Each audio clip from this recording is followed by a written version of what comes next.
Predictive and prescriptive analytics, if we just deal with the predictive side of the equation, it's more around the process of helping you discover and understand what is going to happen, very much on future pattern recognition based on statistical models, often driven through disciplines of artificial intelligence, Bayesian statistics, more advanced statistics than basic statistics, and also increasingly doing text mining or data mining, and also sentiment mining, which is really looking at the tonality of the language and linguistic references that create patterns of insight. The whole objective of obviously these kinds of approaches is dependent on data quality, but increasingly pattern recognition of significance and regression testing, etc., you absolutely can find patterns that are repeatable and highly predictable, and hence the opportunity to provide insights to improve decision making with always the goal to provide pathways to achieve better outcomes. This slide here is really more of a reference slide when you get access to the materials, just to show you the continuum of evolution in business analytics. There are many companies that for sure have invested heavily in data management, which is more around the collection, I almost call it the plumbing, the quality, the standardization, a never-ending battle on data management. Then the BI layer, which obviously we have a plethora of technology leaders which are dealing with querying, reporting, online analytical processing, frameworks to allow you to do the sense making and bringing different tools and products to the market.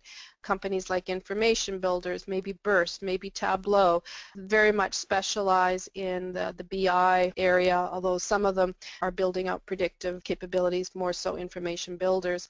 Performance management, you start to overlay and deal with the data that we have and the BI with the information we're generating there. Then how can we add on new metrics or new KPIs, bring more rigor to align to business performance, potentially adding on balanced scorecard constructs where the data and information flows into more business artifacts that we can have more sense making or meaning around. Now, if you don't have, can you leapfrog, was a kind of a logical question. The answer is yes. I think that's kind of one of the dynamics that we'll see in the market is that the old views of I have to have everything in one centralized location, one master file, one master record.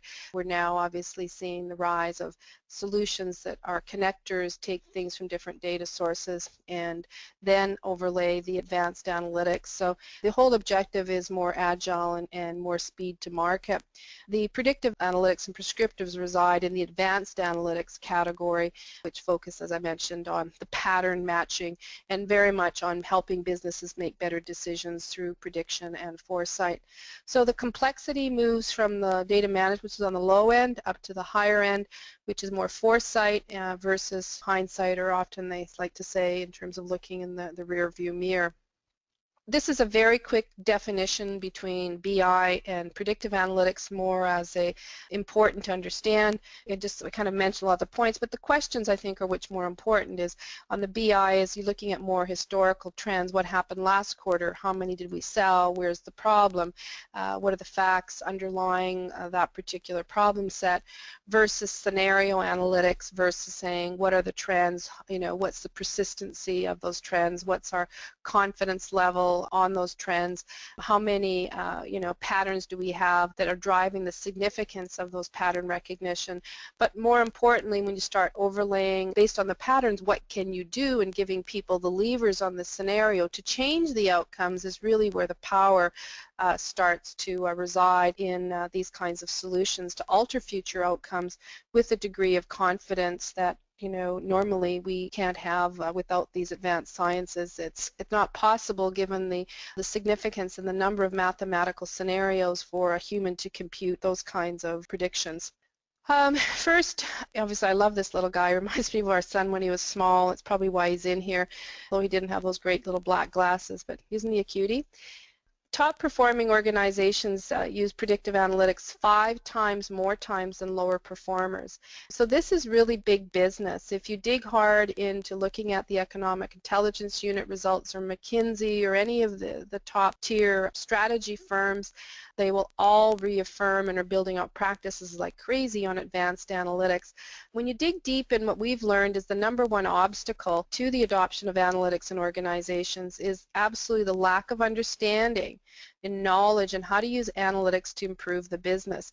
Big difference between generating reports and queries and having nice dashboards that management can use versus advanced sciences that are predicting reliably the future to change the course of a company's future. So in summary, advanced sciences, we believe, help you see more to win more. In terms of evidence out there on predictive analytics and return on investments, I mean, what we've found quite intriguing is the rigor of the NDAs that are going in. We're working with some major banks, some major telecom companies, enterprise software, professional services companies, and because you are innovating and amassing large sources of data and finding the hidden levers in sales that might not have been necessarily fully appreciated or understood with predictive analytics, people are very, very cautious and reticent to put the stories out on the market. So that's another indication of, I'd call it, we are definitely in the growth period of these approaches, but also the confidentiality here is much more acute than it is on the BI side. These are just illustrations of a number of companies that are actively deploying successfully predictive analytics and some of the outcomes that they've achieved as a result of those investments. A good example would be ConocoPhillips, who, using predictive analytics, we had an opportunity to save over $1 billion in accurately predicting ice flows and where those flows might happen. Qualcomm, in terms of faster query performance, predictive analytics in terms of network optimization is an area of definite innovation. So these are just a few illustrations of some companies that are applying different problem sets. Predictive analytics is very, very active in the insurance industry. I was recently on a call with a global CTO of a large insurance brand in New York, and they have over 100 data scientists. He said the opportunities that they're seeing to make connections, identify buyers using predictive analytics is just unprecedented and contributing to growth well over 10 times compound annual growth. So there are companies that are very, very advanced, and it's not the accurate science statistician skills.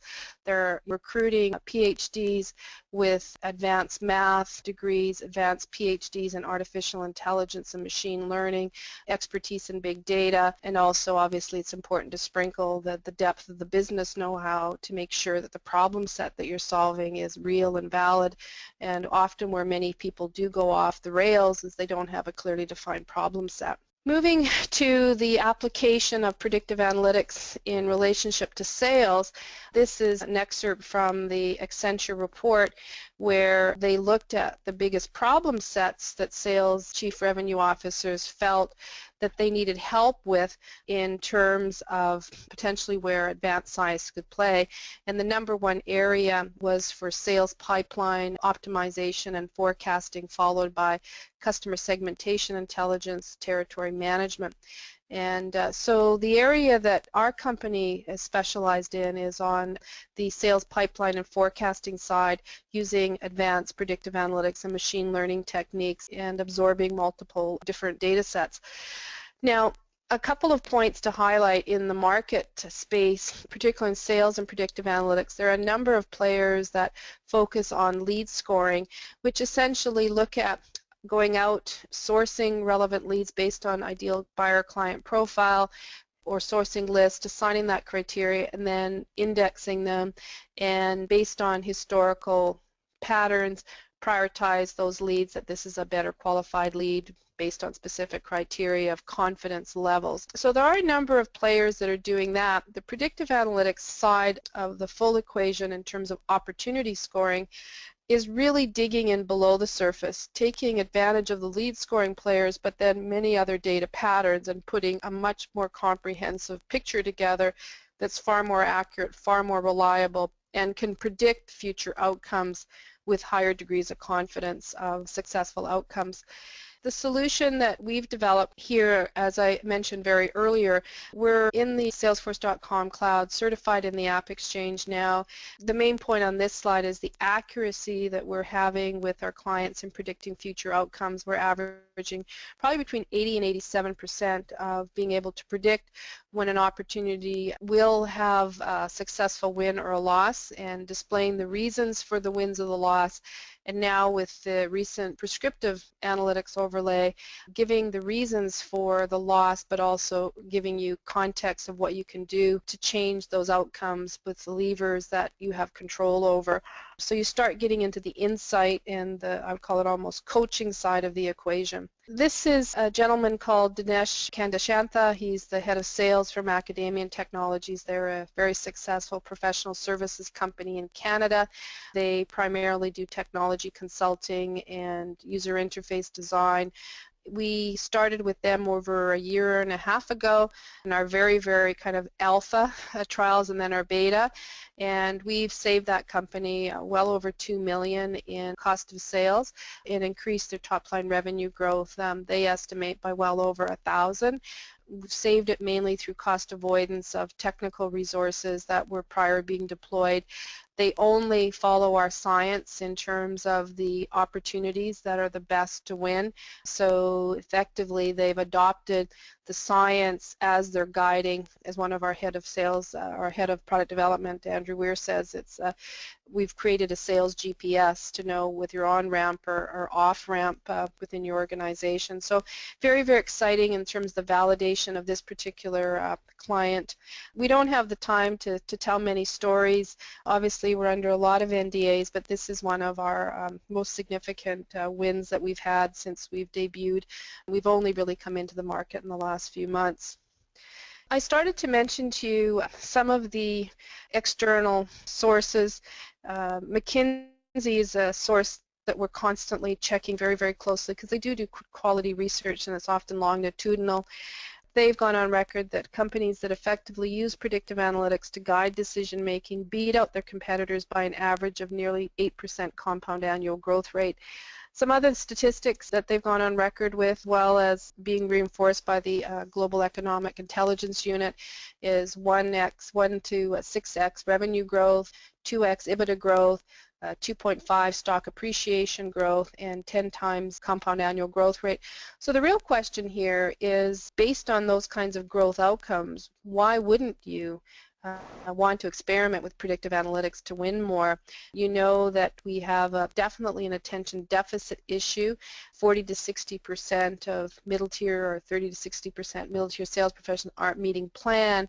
Giving them the ability to have science prioritized with incredible confidence levels what you should do and the reasons why, based on all the historical wisdom that the company's collected and statistically validated, really is a recipe for competitive edge or advantage and success. We've kind of talking about the benefits kind of through the different conversations that we've been having.